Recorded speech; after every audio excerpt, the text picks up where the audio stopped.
Hey, what's up, people? Frank here, and today I want to talk a little bit about how to overcome spiritual attacks.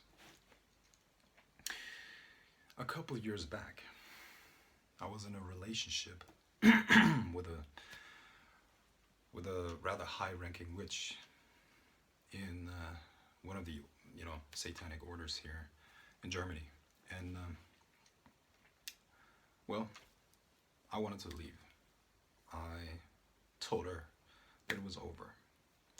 She didn't take it very well, and started attacking me. But not just her.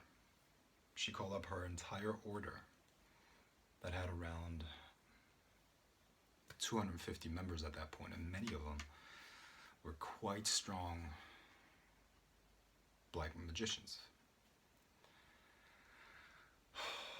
So, what I had to endure and the attacks that I had to cope with were quite intense and very, almost wore me down. But I learned the lesson. Of course, I on my side did my rituals too. And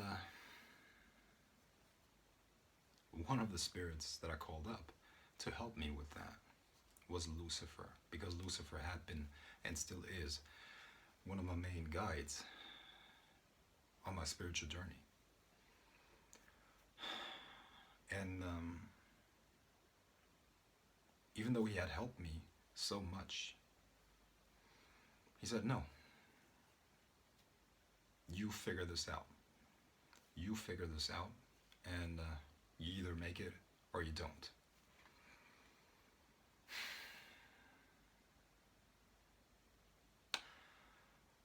Coming out of that ritual, I was worn down, okay? I had not had a good solid night of sleep for weeks.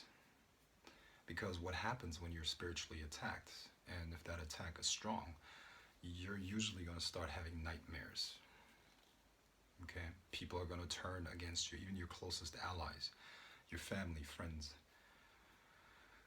A lot of strife, a lot of fighting, a sense of doom, and a feeling that everything is being taken away from you. And if a curse is done particularly strong, you will even be prevented from seeking out help. Okay? So people that might be a help or might want to help you are taken out of the game as well. So I was left to my own devices. But I knew that if Lucifer would speak to me in that way, it must have had a deeper meaning, and there must be a lesson to be learned. To make a long story short, the lesson that I needed to learn at that point, through that challenging attack and challenging experience, was that being able to expand my awareness, where I could completely leave the illusion of separation between things and to merge with this field of consciousness, I was able to turn the very elements that these attackers were working with against them. So being able to go into that state of consciousness where I was everything, I was able to make every single one of those people who were working against me work against themselves. The moment they would start pushing the energies and the spirits in my direction, everything, all the negativity, all the darkness, all the vicious hatred would immediately be turned around and attack them. So all of those people started to wear down themselves, and I was no longer affected. And in that way, I was able to literally survive, physically survive that experience. And I learned the lesson. Okay. Why am I telling you this? The reason is that the best spiritual protection is to expand your state of consciousness. All power in magic does not necessarily come from the spirits that you work with, the implements that you use, the system that you're in, what you're initiated into. It relies on you and your connection to the source, to the cosmos, to this field of consciousness that we inhabit.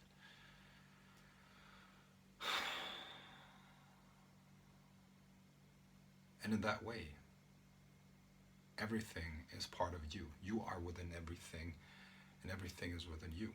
The entire cosmos is unfolded within the individual. So everything can be affected by the individual. This is what many magicians overlook, at least in the early stages.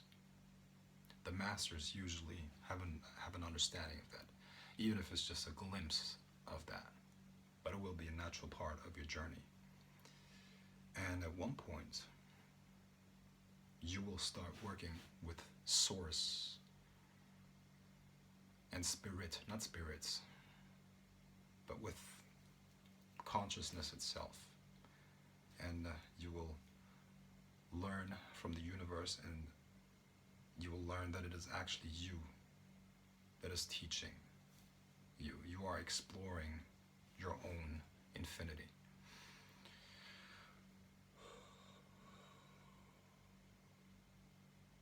So what needs to be understood is that in order to do real magic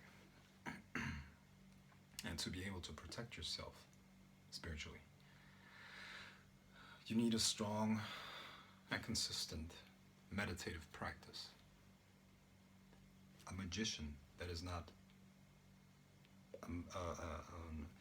a meditator, somebody that meditates on a consistent basis, and meditation is something that's going to grow, by the way, is not a good magician, because you have to reconnect to source.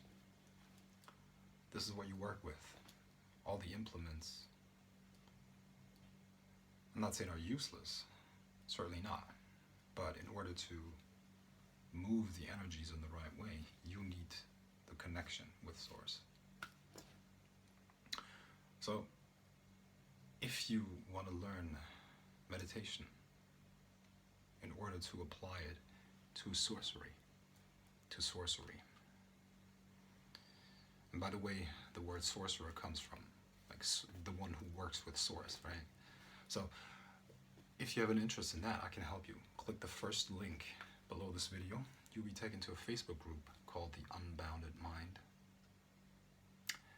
where we'll add you and you'll be able to learn meditation. Also, there is a 3-year comprehensive program and curriculum in the making that will teach you magic on all levels, from the beginner level to the master level, and even beyond that. If you are interested in that, click the second link below this video. You'll be taken to a group called Grail of the Serpent Inner Circle. And I will add you, and you will receive one of the highest level occult educations that is out there.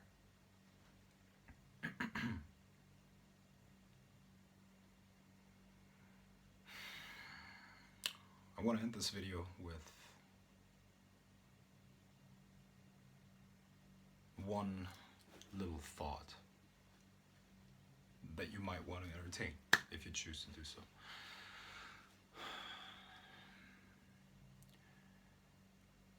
Focus on the expansion of your mind before you go for the power, okay?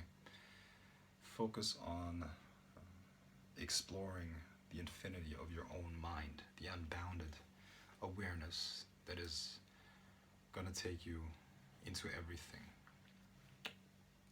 And all the power that you might seek, all the wisdom, all the protection will be right there for you. Okay? Now I'll leave it at that. Frank White, Aurelius Sopak signing out. See you in the next video. Be well. Bye.